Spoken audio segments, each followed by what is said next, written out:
The Alabama Crimson Tide have been one of the most consistent programs at developing the quarterback position in recent memory, with guys like Jalen Hurts, Tua Tagovailoa, Mac Jones, Bryce Young, and most recently Jalen Milroe, all being NFL quarterbacks to come out of Alabama. But as we head into 2025, Alabama is at a crossroads. They will need to find a new starting quarterback, and luckily they have three really good options. One of them is a 6'6" player who is compared to Cam Newton, was personally recruited by Kalen DeBoer, and skipped a year of high school because he was so good. The next guy is a 5-star recruit from the state of Tennessee, who had offers from everywhere in the country, and at one point was considered the #1 quarterback in his class. The last option is a true freshman who is the National Gatorade Player of the Year, put up ridiculous numbers in high school, and has the potential to be the next great Alabama superstar. Today we're going to talk about the three options of Austin Mack, Tai Simpson, and Keon Russell. But before we get started, if you're a big fan of college football, be sure to subscribe to the channel, leave a like if you want to support today's video, and let me know what player, team, topic, or situation I can cover next. Now let's get started and talk about Alabama's crazy quarterback room. But our first option is going to be Austin Mack. Growing up in Northern California, Austin Mack said he's always enjoyed watching Tom Brady play the position, with Brady being the ultimate distributor. He said he saw some similarities in the way they navigate the pocket and try to dissect the defense with their arm. From 4th grade until his junior year of high school, Austin Mack always beat the sun to the practice field. They had an early morning routine, which often left his dad in the dust. For 3 to 4 days a week, Brad Mack would drive his son half an hour from their home in Loomis, California to game fit training in Sacramento. Brad said, quote, "That's the kind of kid he is. He's always thrived on being self-motivated, and he's never held back from the fear of the unknown. When he sets his mind to something, he does it, and it doesn't matter how hard it seems." Austin's rise was supposed to begin at Del Oro High School. However, the hometown Golden Eagles saw him as a tight end instead of a quarterback. That prompted a move to Folsom High School, which was 25 minutes down the road, and they were a Northern California powerhouse. Most notably, they had developed big-time quarterback Jake Browning, who was a Washington Huskies football legend. But Folsom already had a quarterback, but luckily it would be a blessing in disguise. Their head coach, Paul Doherty, said, quote, "You have this 6'5" freshman coming in who can obviously throw the ball, but he needed some work." Eventually, after being a backup, he became the starter his junior season, and he had a ton of buzz around him. Doherty said, quote, "He's a high-profile kid, and he'll probably be the #1 kid in the state of California." As usually is the case, Folsom is loaded with players, as they apparently had 3 Division I tight ends, and also had Rico Flores Jr., who was a massive recruit. As a junior, Mack ended up blowing up, passing for 3,500 yards, 40 touchdowns, and only 5 picks, and he was now a 4-star quarterback. He had a lot of offers from schools around the country, especially on the West Coast, and he decided to commit to Kalen DeBoer and Ryan Grubb with the Washington Huskies over the likes of Stanford, Cal, Oregon, and Oregon State. Washington gave Austin an opportunity to start his career early, but Stanford apparently gets an assist for making things possible. In order to reclassify and enroll at Washington, which he would decide to do after his junior year, he would have to cram 9 courses into his final semester. A couple months earlier, when Stanford was recruiting him, he ended up sitting down with his counselors, and they helped alter his class load in order to meet Stanford's academic requirements. Yeah, it helped him out. Austin Mack ended up reclassifying and was a part of the class of 2023. And according to 24/7 Sports, Mack was a 4-star, the #8 quarterback, and the 73rd best player in the class of 2023. He was a backup to Michael Penix Jr. for Washington's special season back in 2023, but never ended up seeing the field. He was considered the future though. But after Nick Saban unexpectedly retired, within 24 hours, DeBoer's name was a potential target for Bama. Less than a day after that, the Tide had announced DeBoer would be their next head coach.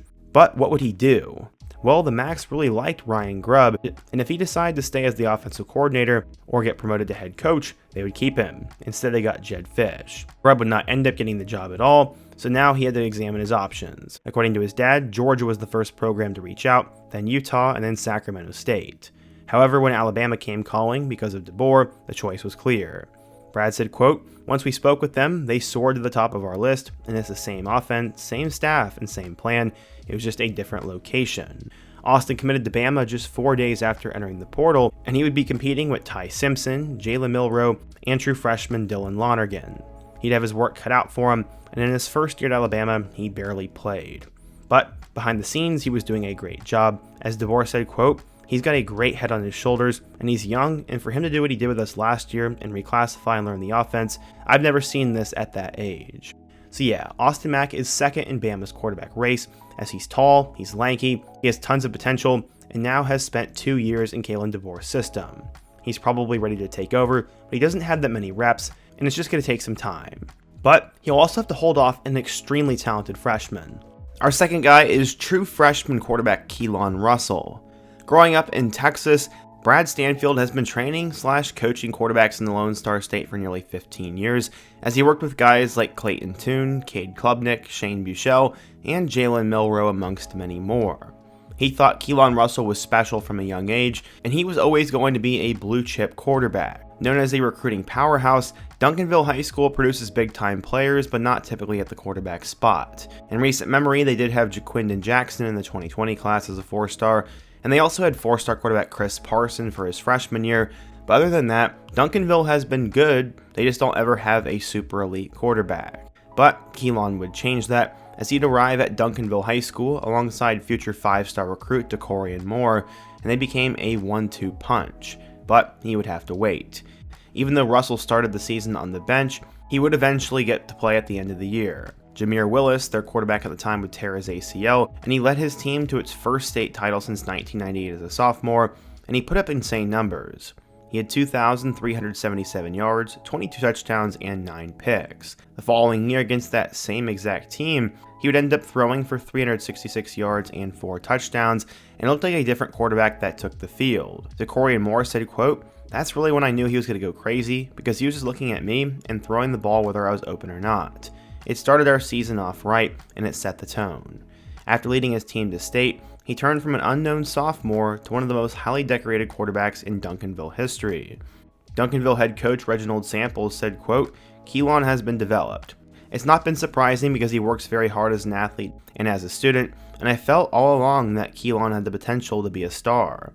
During his junior season, he completed 72% of his passes for 3,483 yards and 38 touchdowns, while throwing just 3 picks. During that season, he also led them to their second straight Division I state title. He picked up his first college offer a month later and began his off-season development. He said, quote, "It blew up for sure. In January, I got the first one and really just triggered everybody, and I'm blessed for them to see what I'm really capable of." He decided to commit to SMU during his junior season, and the coaches told him that their plan was to build around him and that he could earn a spot as a starter his freshman year. He chose SMU over TCU, Baylor, Texas A&M, and others, and was a 4-star player at the time. But then everything changed. In 2024, Russell was named the Gatorade Texas Football Player of the Year, becoming the first player from Duncanville to ever win the award. He ended up throwing for 4,177 yards and 55 touchdowns. The guy was nuts. But the summer prior, Keelon had decided to flip his commitment from SMU to Alabama, and it came a couple of days after his trip to Tuscaloosa, in which they apparently laid out the red carpet for him. On most sites, he was a 4-star, but was bumped up to a 5, and on Rivals, he actually went all the way to number 1 in the country, ahead of guys like Bryce Underwood and Tavian St. Clair. According to Rivals, Russell was the 3rd Alabama signing to be ranked number 1 since 2006, as Nick Saban had the previous 2. Those guys included Najee Harris and Deshaun Hand. Kalen DeBoer said, quote, "There's a swagger about him. There's also a confidence about him. Some think that Keelon could be a carbon copy of Jaden Daniels, and his performance in the Under Armour All-American game was outstanding, as was his senior season, so it's really hard not to be excited about Russell. But he was probably going to be 3rd on the depth chart and would need a year to develop, and things just got really difficult for him, as he lost his twin sister a couple of weeks ago when she passed away in Tuscaloosa. The death appears to be non-criminal, and it's just really sad. When asked why he flipped his commitment to Bama, though, he referenced the relationships he developed with the Tide's coaching staff and how Michael Penix Jr. developed under Kalen DeBoer. Honestly, those are pretty good reasons, and the future is super bright for Keelon, so I'd not be surprised to see him get on the field, but I think he's going to end up being 3rd on the depth chart, and he will probably be prepared to take over in 2026. But now let's get to the main starter, who's probably going to be the guy, and that is Tai Simpson. Tai Simpson was somewhat of a child prodigy, as there aren't many 5-star recruits who come out of the small city of Martin, Tennessee. But his dad was a college football coach, and his grandpa played at Ole Miss, so there was football in his blood.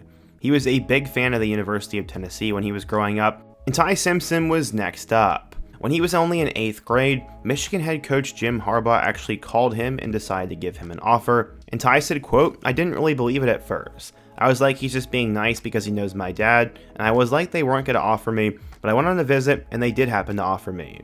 It was pretty nuts, and at the time, Tai was both a star football and baseball player for his high school team, and he thought he could be one of the top players in the country. From the first time he took snaps at Westview High School in Tennessee, everyone knew this guy was special, and he's been generating buzz since he was 15 years old. He said he always had a target on his back, and that he has to perform well on Friday nights. Unfortunately, when he was a freshman, the team would go 2-8, and there was a lot of ups and downs.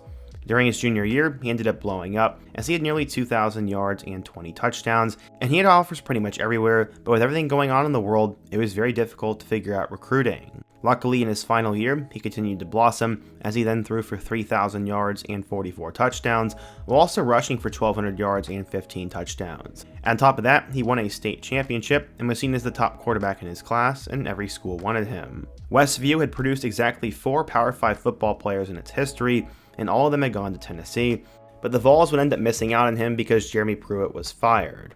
From there, it became a race between Alabama and Clemson, and he would choose to go with the Crimson Tide. And he thought Bama was the perfect place for him. He said, quote, "Whether I start my freshman year or my 5th year senior year, I do not really care. It's just the fact that I get to go down there and learn from the best coach of all time." He was one of 3 5-star players in Alabama's class alongside Jeremiah Alexander and Jahad Campbell, and some were worried about his level of competition, but the scouts weren't, as according to 24/7 Sports, Simpson was a 5-star recruit, the number 3 quarterback, and the number 26 player in the class of 2022. How would he do in Tuscaloosa? Well, so far, he hasn't really done much. During his freshman year in 2022, he was stuck behind Bryce Young and went 4 of 5 for 35 yards, and when Young got hurt, Milroe was the guy. Jalen then took over once again in 2023, but it wasn't without a hiccup. Tai actually got substantial playing time against USF, but only finished the season with 179 yards. In 2024, he was now with a new head coach, but was still stuck behind Jalen, and he threw for 167 yards. So far through 3 years, he has still failed to throw a touchdown pass, but he has run for 3 of them. Tai has patiently waited his turn, had great numbers coming out of high school, knows how to be an Alabama quarterback better than anybody else, and has gained a lot of praise. Former Bama quarterback A.J. McCarron ended up training with Simpson when he was younger and says that he absolutely needs to be the starter, and I guess the Alabama coaching staff somewhat agrees, as offensive coordinator Ryan Grubb said that he would be the starter if the team played right now. Yeah, Simpson is currently leading the race, and Alabama would like to have a starter chosen about a week and a half before their first game, and honestly, I truly do think it will be Simpson. DeBoer said he's trying to give them all a chance because they're at different points in their career, they grow in different ways, and because no one has a significant amount of playing time. Simpson has the most reps of any member in the room, Mack has the only passing touchdown in the room, and Russell has the most recruiting hype. Based on DeBoer and Ryan Grubb's comments throughout the spring and summer, it does seem like Tai Simpson will likely be the guy, as they are looking for someone who can lead the offense downfield with the least number of mistakes, but there's still a lot of time. There's an entire summer, and honestly, here's how I see it going. Tai Simpson ends up starting in week 1, absolutely blows up this year and goes off to the NFL, and then Keon Russell takes over in 2026.